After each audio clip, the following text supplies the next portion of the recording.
sobre nós, reina sobre mim, sobre ti, sobre nós, reina sobre nós, sobre mim, sobre ti também, reina sobre nós.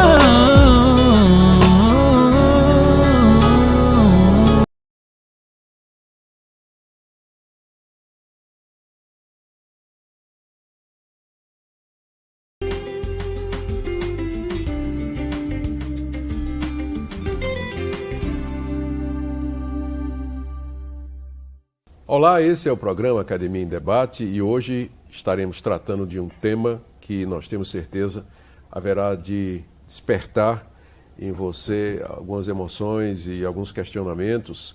Estamos falando a respeito do fim do mundo, da escatologia. E para falar sobre esse tema estão conosco dois professores do Andrew Jumper, Dr. Heber Carlos de Campos Jr., que é doutor em Teologia Histórica pelo Calvin Seminary nos Estados Unidos, e o doutor Leandro Antônio de Lima, que é doutor em Letras pela Universidade Presbiteriana Mackenzie. Muito bem-vindos.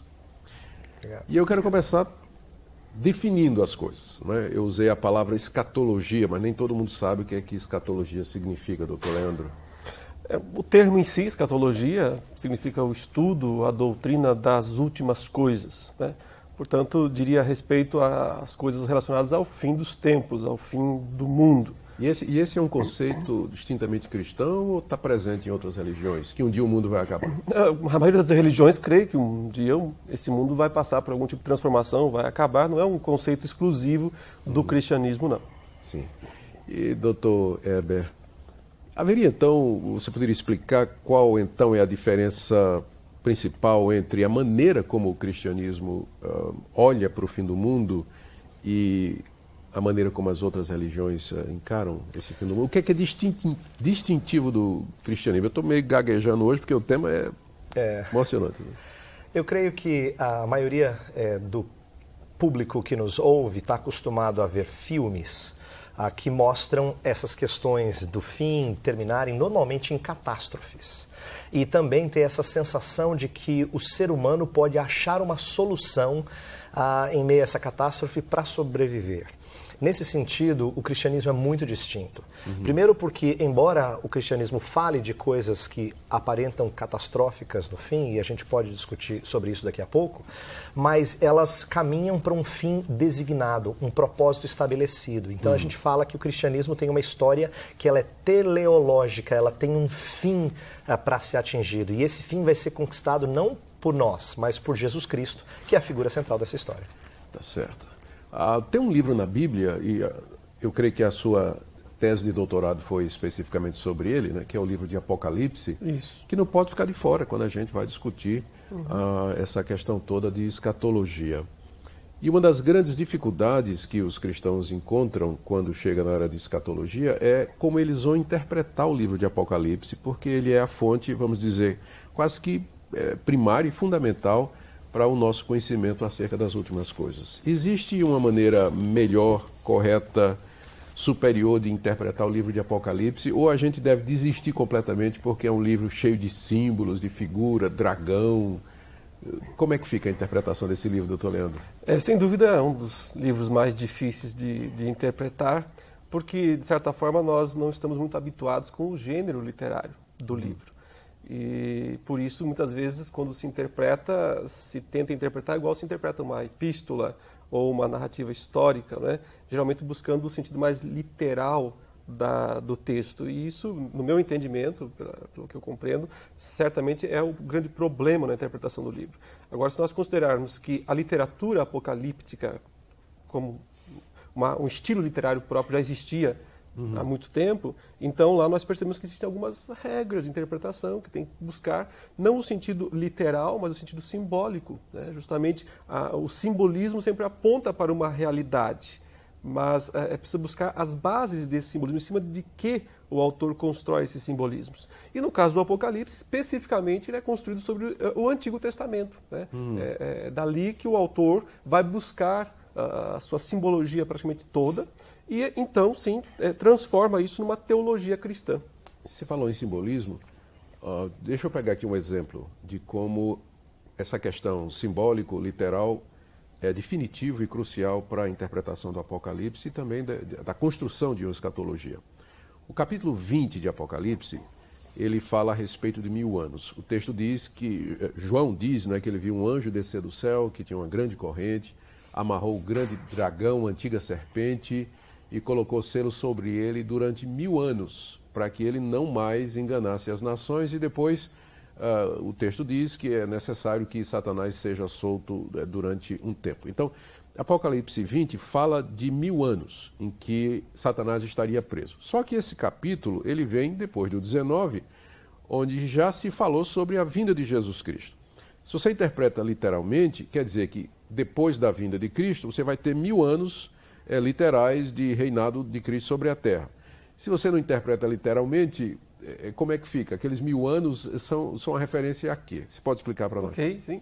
Aí entra toda a discussão, né, relacionada às posições escatológicas clássicas, como pré-milenismo, amilenismo, pós-milenismo, depende em grande medida da interpretação do capítulo 20 de Apocalipse, que é o único em toda a Escritura a mencionar explicitamente um reinado de 1000 anos, né, fechados. Então, se você tem uma perspectiva de interpretar o livro como literal, realmente parece a ideia de que haverá um reinado milenar, literal, de Cristo na Terra após a segunda vinda, que seria descrita no capítulo 19.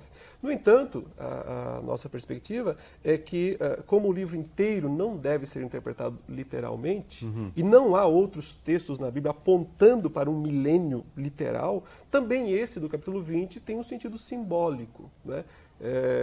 Que, segundo uma posição que chama-se amilenismo, interpreta como sendo uma descrição de toda a dispensação cristã, né, que vai desde a primeira vinda de Jesus até a segunda vinda de Jesus. Então, de acordo com o amilenismo, Dr. Weber, de acordo com o amilenismo, o milênio, os 1000 anos referidos lá em Apocalipse 20, eles são simbólicos e devem ser interpretados como correspondendo ao período entre a primeira vinda de Cristo, que já aconteceu, e a segunda que vai acontecer, não é isso? Sim. Então, hoje nós estaríamos vivendo o milênio, é isso? Sim, e é importante destacar que o próprio termo é infeliz, e as pessoas acham que quem é amilenista não acredita em milênio, porque a palavra literalmente significa não milênio.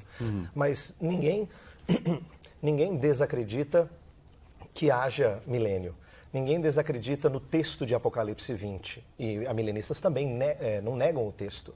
Só que essa posição, amilenista, ela é uma posição que entende que a não literalidade está nos 1000 anos, não nas coisas narradas ali. Em outras palavras, não é que tudo que está ali não seja verdadeiro. É importante explicar, porque as pessoas acham que dizer que não é literal significa que tudo aquilo lá é fantasioso.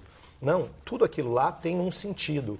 Mas significa que os 1000 anos, eles representam um período antes do que pensar em 999, 1000, né? Literalmente. Há muitas, inclusive outras correntes, por exemplo, há pós-milenistas que não acreditam na literalidade de 1000 anos. Há pré-milenistas que não acreditam, às vezes, falam menos na literalidade dos 1000 anos, como, por exemplo, alguns que são progressivos. Então, a ideia de ter 1000 anos literais, ela é julgada por alguns como sendo inegociável, mas não é verdade que todos na teologia cristã defendem isso. O importante é entender que no sistema amilenista, 1000 anos é um período de reinado de Jesus Cristo entre a sua primeira e segunda vinda, como o professor Leandro colocou, e que nós experimentamos as coisas relacionadas a esse período. E eu diria uma só para fechar essa colocação.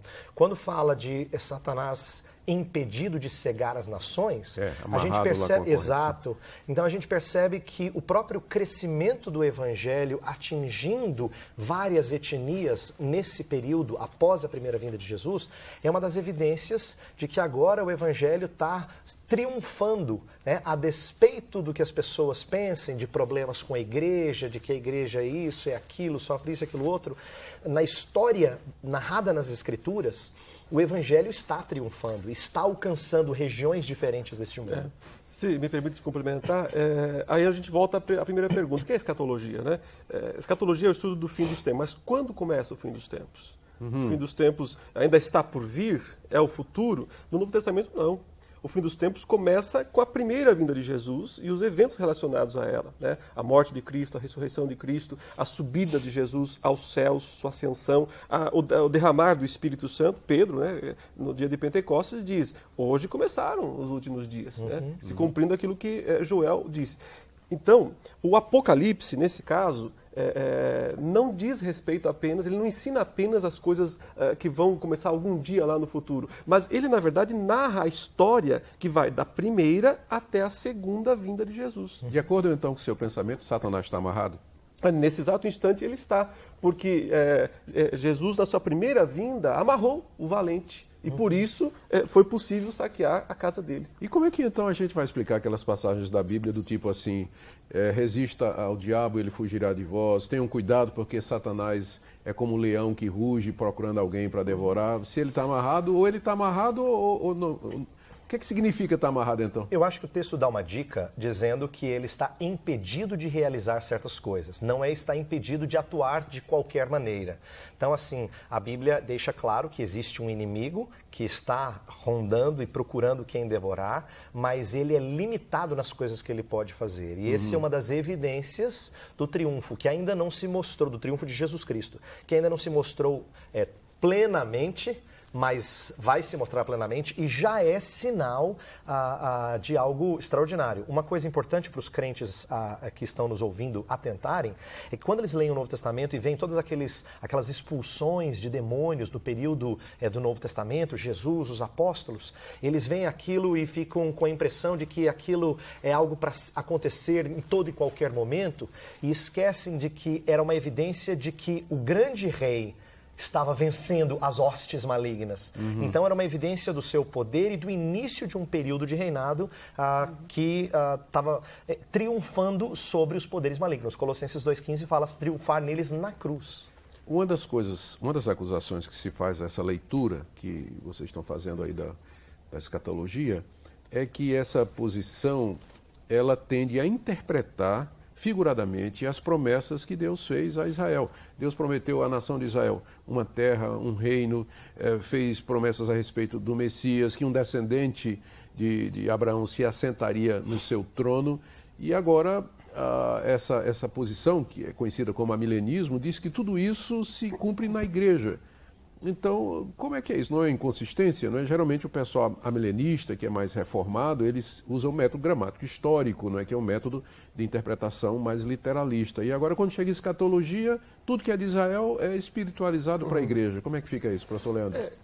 O próprio Novo Testamento faz isso. O ponto central aqui é esse. O Novo Testamento apropria-se das promessas do Antigo Testamento e as espiritualiza em várias maneiras. Então, isso não é uma coisa que os amilenistas fazem, é uma coisa que a Bíblia faz. Um caso bem fácil de identificar é quando em Atos 15, né, Tiago se pronuncia a respeito da inclusão dos gentios na fé, ele cita a profecia de Amós, que diria a respeito ao levantamento do tabernáculo caído de Davi, que qualquer pessoa pensaria que diria respeito a um reinado literal de Davi aqui neste mundo. Ele diz, se cumpriu hoje aqui na inclusão dos gentios na igreja. Então, é o Novo Testamento que faz isso. Ele mostra que as profecias que pareciam ser literais no Antigo Testamento têm cumprimento espiritual no Novo Testamento. Isso... Eu diria, para complementar, eu diria que é fundamental para uma boa e sadia hermenêutica a gente entender que a figura, o prisma pela qual as profecias do Antigo Testamento passam para chegar no Novo Testamento é a pessoa de Jesus. Sim. Ele é o cumprimento literal de muitas coisas, mas mostrando coisas mais sublimes na igreja. Então, eu diria, em resposta a essa pergunta, que há um cumprimento literal de todas essas coisas em Jesus Cristo. Ele é o verdadeiro israelita, ele é o descendente da mulher que esmaga a cabeça da serpente, ele é aquele que cumpre toda a jornada de peregrinação num deserto, não falha, cumpre toda a lei e conquista a entrada em lugar celestial. Quer dizer, tudo isso é reviver a história do Antigo Testamento, mas ampliar, de forma a alcançar agora muitas pessoas. Isso aí levanta uma questão que a gente vai ver no próximo bloco, que a produção ali já está dizendo que acabou nosso tempo aqui, na primeira parte. Como é que fica então a nação de Israel? Qual é o futuro de Israel dentro dessa perspectiva escatológica? Depois do nosso intervalo. Fique conosco.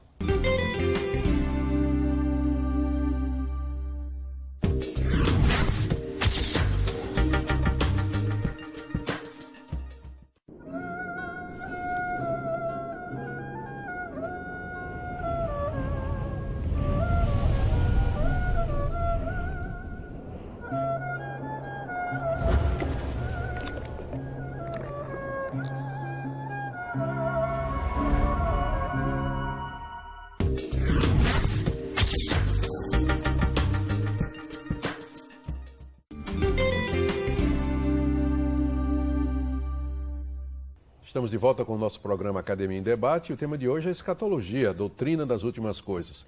Para falar sobre isso, nós temos aqui no nosso estúdio o professor Heber Carlos de Campos Júnior, que é doutor em Teologia Histórica pelo Calvin Seminary nos Estados Unidos, e o doutor Leandro Antônio de Lima, que é doutor em Literatura, com ênfase em Literatura Apocalíptica aqui pela Universidade Presbiteriana Mackenzie. No primeiro bloco, nós falamos a respeito de como o Novo Testamento toma as promessas feitas a Israel, promessa de restauração, de reino, de posse de terra, de uma descendência que abençoaria o mundo, e transfere para a pessoa de Cristo e para a igreja. Se o que foi prometido a Israel já se cumpre em Cristo e na igreja, a pergunta é: o que é que resta para a nação de Israel dentro da escatologia, dentro do plano de Deus? A vinda de Israel, ou o retorno de Israel à Terra Prometida, né, em 1948, é um evento escatológico, faz parte do plano de Deus, tem um sentido teológico, histórico, dentro do plano da redenção. Professor Heber. Eu sei que criou-se uma expectativa muito grande desde 1948 de que as coisas estavam se cumprindo e que iam terminar. Muitos evangélicos e outros segmentos falaram de que as coisas estavam para acontecer, né? Principalmente herdando um movimento que surgiu no século XIX, que é o chamado pré-milenismo dispensacionalista, que entende o cumprimento literal dessas coisas em Israel.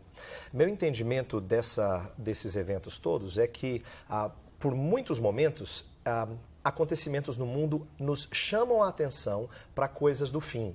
No caso, a vinda de Jesus Cristo e a consumação de todas as coisas. Mas elas não são necessariamente o cumprimento dessa ou aquela passagem.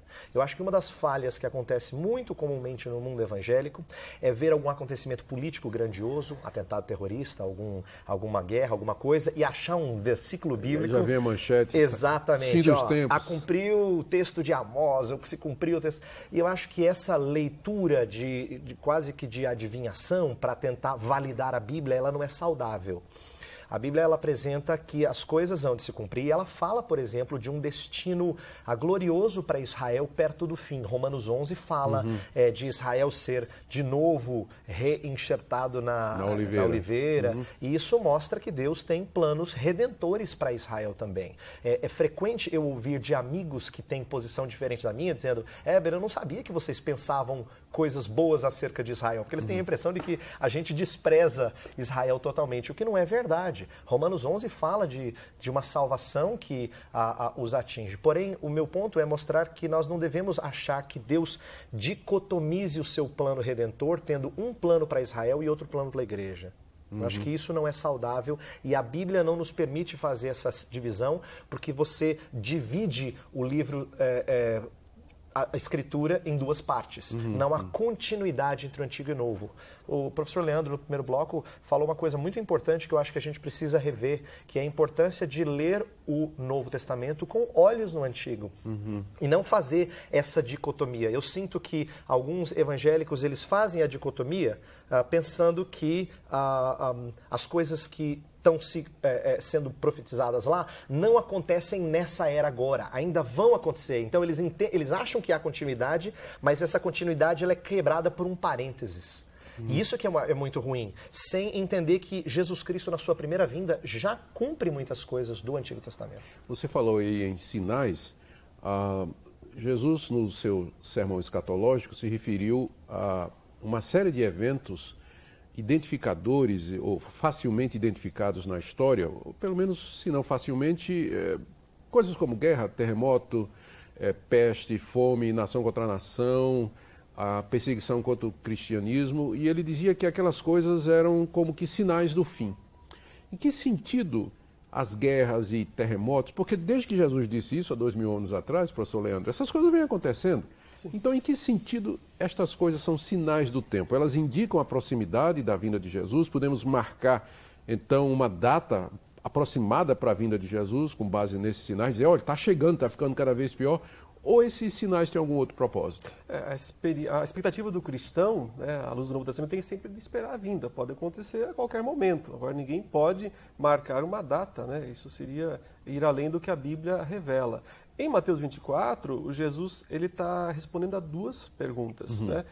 3 mais 2 basicamente se polarizam. Quer dizer, ele está mostrando, os discípulos estão mostrando para ele Jerusalém, as construções grandiosas, para que ele se admire, ele então diz, olha, não vai ficar pedra sobre pedra aí que não seja derrubado. Os discípulos perguntam, quando é que vai acontecer isso e que sinal haverá da tua vinda e da consumação dos séculos? Isso. Então eles unem como se fosse uma coisa só na visão dos discípulos. Se Jerusalém for destruída, isso vai significar a vinda de Jesus e a consumação dos séculos. E Jesus então passa a responder falando das guerras, das perseguições, da fome, das pestes,